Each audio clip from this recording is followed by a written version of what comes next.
नमस्कार, आप देख रहे हैं दिलनटॉप.com। जेरी के साथ मैं निखिल यानी कि टीम हीरा चुनाव यात्रा कवर करते हुए फिलहाल और कॉन्स्टिट्यूंसी में, और हमारे साथ अभी कामाख्या प्रसाद तासा हैं। आप राज्यसभा एमपी हैं बीजेपी के, और इससे पहले आप जोरहाट के एमपी भी रहे हैं बीजेपी से ही। बहुत बहुत शुक्रिया सर हमसे बात करने के लिए। सर, इससे पहले थोड़ी देर पहले इस वीडियो के रिकॉर्डिंग से हम आपके घर के पास गए थे जोरहाट शहर में ही, और लोग बड़ी शिकायत कर रहे थे कि आपके घर के पास ही एक कचरे का बहुत बड़ा ढेर है जहाँ पे पूरे जोरहाट का कचरा डंप किया जाता है।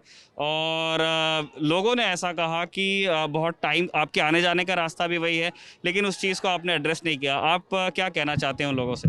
हम लोग क्या है, डंपिंग का जो व्यवस्था है पूरा सारे इंडिया पे इसका प्रॉब्लम है। आप जानते हैं कचरे का प्रॉब्लम बहुत ज़्यादा है। हम लोग छोटा एक यूनिट भी बिठाया है वहाँ पर उसको सेग्रीगेट करने के लिए। उसका बाद 300 बीघा का एक ज़मीन हम लोग लिया है जहाँ पर कचरा फेंका जाएगा। ये कचरा जो डंपिंग है, डंपिंग ग्राउंड, ये नया नहीं है, बहुत साल पुराना है। इसको हम लोग शिफ्ट करने का व्यवस्था कर रहे हैं।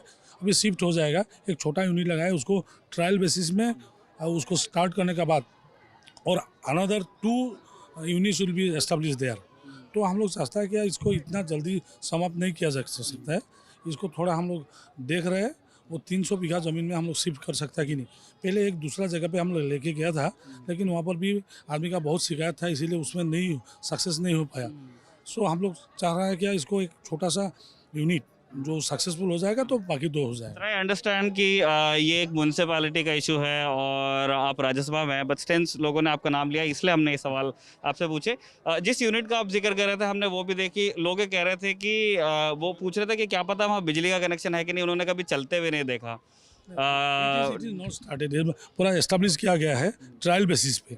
तो इसको बिजली का सब कनेक्शन हो जाएगा। रोड भी बन रहा है, रोड भी बनेगा। वो धुआं जो होता है अपने आप कभी कभी आग लग जाता है, तो कोई लगा भी देता है उसको। हम लोग पानी का व्यवस्था भी किया है और बिजली कनेक्शन भी हो जाएगा, क्योंकि स्टार्ट करने का इलेक्शन से पहले हम लोग स्टार्ट नहीं किया, उस इलेक्शन के बाद उसको स्टार्ट किया जाएगा।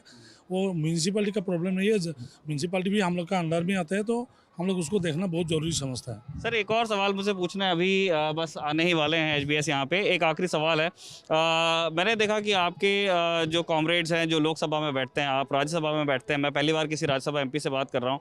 लोगों की शिकायत रहती है कि राज्यसभा वाले तो पोलाइटली बात करते हैं, आपस में कुछ चर्चा भी होती है। लोकसभा वाले बहुत हंगामा करते हैं, और वही आदमी राज्यसभा में होता है, वही आदमी लोकसभा में होता है। व्हाई डू यू थिंक ऐसा होता है? ये लोकसभा वाला अपना कॉन्स्टिट्यूंसी का अटेंशन ड्रा करने के लिए कभी कभी हल्ला भी मचाता है। ये स्वाभाविक है, क्यों लोकसभा और राज्यसभा में ऐसा फ़र्क नहीं है। राज्यसभा में generally senior persons are there, तो वहाँ पर थोड़ा चर्चा होता है। लोकसभा में भी चर्चा होता है, ऐसा नहीं है कि लोकसभा में चर्चा नहीं होता है। लेकिन लोकसभा में क्या है, आदमी लोग का, मेंबर्स लोग का, वो अपना कॉन्स्टिट्यूंसी को अटेंशन ड्रा करने के लिए कुछ कभी कभी मुद्दा उठा लेते हैं, तो बहुत ज़्यादा हंगामा, और उसमें मेंबर्स भी ज़्यादा है। सर, हम ये भी जानना चाहते हैं आपसे, सिंस पूरी स्टेट बीजेपी यूनिट अभी प्रचार में लगी हुई है अपर असम में, और सर्बानंद सोनोवाल अपर असम से ही हैं, जिस इलाके में हम लोग फिलहाल हैं। ये सवाल खूब पूछा जा रहा है कि क्या बीजेपी में इस तरह का दो राय है कि अगला सीएम सर्बानंद सोनोवाल को होना चाहिए या हिमंत बिस्वा शर्मा को होना चाहिए, जो अभी थोड़ी देर बाद यहाँ पे आएंगे।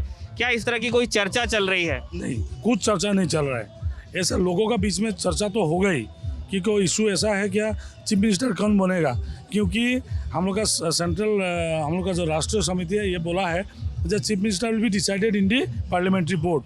तो थोड़ा अभी फिलहाल गवर्नमेंट है ही, चीफ मिनिस्टर सर्बानंद सोनोवाल जी है, और हिमंत बिस्वा शर्मा और सर्बानंद सोनोवाल दोनों मिलके ही काम कर रहे हैं। सब एक साथ एक फैमिली जैसा काम कर रहे हैं। लेकिन आदमी का तो राय बनता है, उसको देखेगा हम लोग का पार्टी हाई कमांड, उसको हम लोग का जो नेशनल राष्ट्रीय समिति है उसको ज़रूर उस चर्चा करेगा, और क्या राय लेगा ये अभी हम नहीं बोल सकता, क्योंकि सर मतलब ये सवाल मैं इसलिए पूछ रहा हूँ क्योंकि 2016 में सर्बानंद सोनोवाल का नाम अनाउंस करके इलेक्शन लड़ा गया था और बाद वो सीएम बनते हैं। इस बार इस तरह का ओपन डिक्लेरेशन क्यों नहीं है, जबकि अपर असम में तो काफ़ी पॉपुलर है वो अपने इलाके में? देखिए, ये तो पहली बार जब डिक्लेयर किया गया था तो हम लोग का पावर में नहीं था, हम लोग फर्स्ट टाइम, तो उसमें डिक्लेयर करना जरूरी था।